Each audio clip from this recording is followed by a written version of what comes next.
Welcome back everyone. Let's go ahead and talk about the Apple Watch Series 5 and see how this bad boy holds up in 2021. Now, first of all, we have the Apple Watch SE and the Apple Watch Series 6.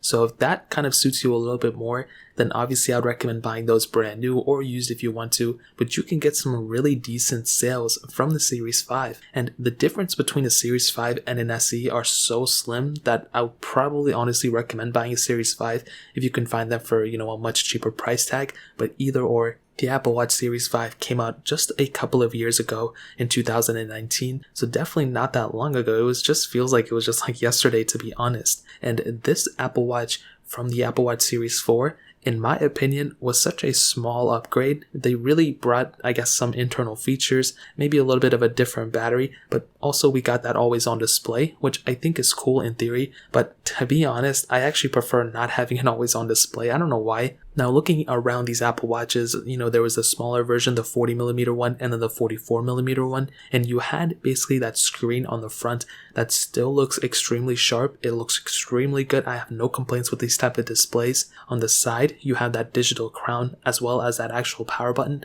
so you can go ahead and power up this device if you want to, and power it down, if you really wanted to for some reason. And on the back, the standard charging, suction thing, the wireless charging cup, whatever it is. And that really is pretty much it. You had microphones, you had some type of water resistance, definitely nothing super crazy, but you did have the band access, so you can go ahead and change up the bands if you want to, which was a really nice touch, and that really pretty much covers it up on the outside. There really isn't anything super crazy. There were a couple of different colors you can choose from. You can obviously get the GPS version with the cellular connection as well, and I think that really pretty much covers it up for the most part. Now, this thing does have a lot of those features that, some newer Apple Watches have. You have obviously the electrical heart sensor, which was really cool. It was a second generation sensor as well, which is another huge improvement. You had the light sensor, you had speaker, microphone, Apple Pay, gym kit. For some reason, I don't know why, but you can go ahead and spec this thing out to 32 gigabytes of storage if you really wanted to. I'm not really too sure why you would want to do that, but I guess you have that capability here.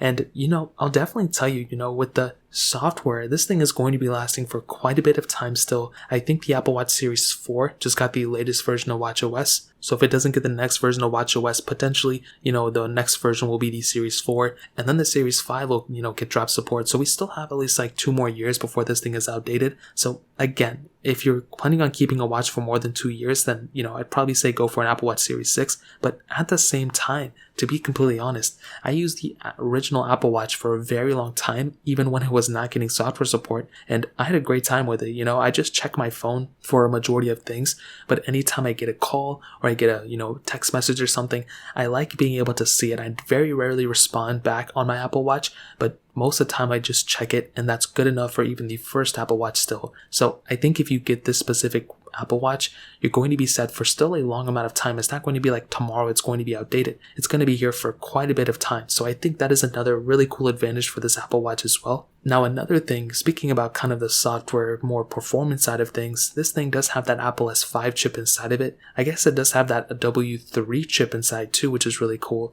And from what I've done with this specific Apple Watch, it's a really fast watch. Still, I think I compared it to the Apple Watch Series 6 and SE, and even with those Apple Watches, I was still saying this device is a seriously solid contender for still an extremely good watch. It really isn't too much slower than something like an Apple Watch Series 6. Yes, it's not perfect, and I wish it was maybe a little bit faster here and there, but when you use a watch on an everyday basis, you're not thinking to yourself, oh, this is a very slow watch, this is not good enough or whatever. You're going to be thinking to yourself that it's still a solid watch, because just depending on what you do with it, it's going to be able to get the job done. For example, if you're just checking phone calls and seeing if somebody's FaceTiming you or whatever, then you're going to be perfectly fine. But if you're trying to go ahead and do crazier things, if you're trying to go ahead and actually maybe play a game or something on your watch or do something wild like that, obviously it's not going to be able to get the job done. It's not going to be that great. But as I mentioned before, I think for a majority of people out there, getting a watch like this is probably going to be better off than not, especially if you don't have any sort of watch right now. If you're currently not using any type of Apple Watch,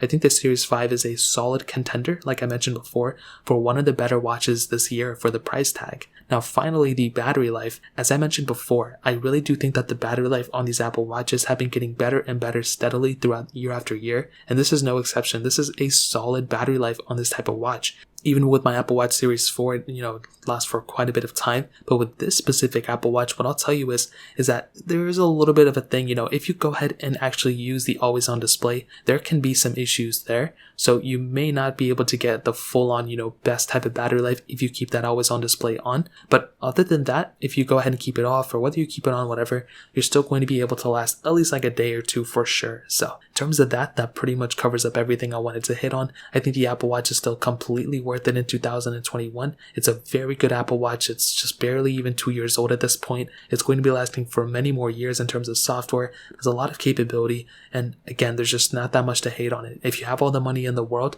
then definitely pick up an Apple Watch SE or Apple Watch Series 6. But other than that, I think this is a solid Apple Watch, and I would highly recommend picking it up in 2021. Again, if you want to pick one up, links will be down in the description. You can get that from there and help support the channel at the same time. If you guys have any other questions or anything like that, let me know in the comment section as well. Hit the like button, that would mean so much, but definitely hit that subscribe button. Every single subscriber that we get really does count, so it means so much if you guys can hit that. Also check out the other links down in the description as well. My Twitter, my Instagram, my other channels. More importantly than everything else, I love every single one of you guys. Hopefully I'll catch you guys in the next video. Peace out till then.